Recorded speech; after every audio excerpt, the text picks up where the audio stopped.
that they were still asleep, and I was nowhere to be seen. First, she said she never heard my pickup pull into the drive and never saw me walk in, but there I was in the kitchen.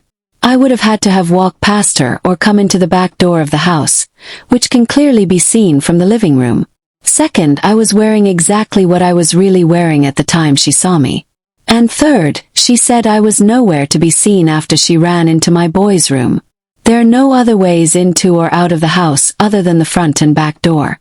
The window in my boys' room did not open and was in fact nailed shut, and it not been tampered with at all. Also, I considered that she might be messing with me. But my ex-wife was not much of a joker. She would never joke about something like this. Fast forward a few years to 2006. I had already been to Iraq and back, got out of the army, divorced, and was then a Killeen, Texas police officer. I was dating a girl who lived in Wichita Falls, Texas.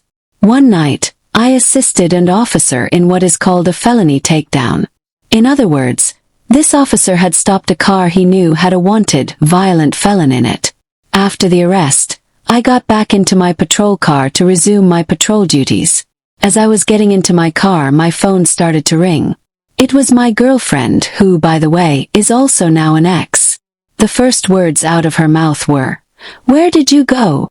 I asked her what she was talking about. She said she saw me standing in her living room. She walked out of her bedroom and saw me standing there. Just like with my ex-wife, I had the blank look, gaped open mouth, and held an eye-to-eye stare for several seconds before walking away. She said I walked into the bathroom in the hallway of her house. She also told me that I was wearing exactly what I was really wearing at that time. I was wearing my police uniform. This time I was holding a shotgun. At first, I thought maybe she had talked my ex-wife, but quickly dismissed that idea for several reasons. First of all, my ex-wife hates me and everything about me, and that includes anyone having anything to do with me. Secondly, I was only seeing this girl for about 2 weeks at the time, and she and my ex-wife, as far as I know, had never met, and certainly didn't have each other's phone numbers. And third, I was in fact holding a shotgun at about the same time she saw me in her living room. That was the big one for me, the shotgun. I had used it during the felony takedown. In her house, it was possible to sneak in without her noticing, especially if she was in her bedroom. But there were no windows or exit doors in this bathroom, as it's right in the middle of the house. I know what a doppelganger is, but from what I've read, only the person can see their own doppelganger.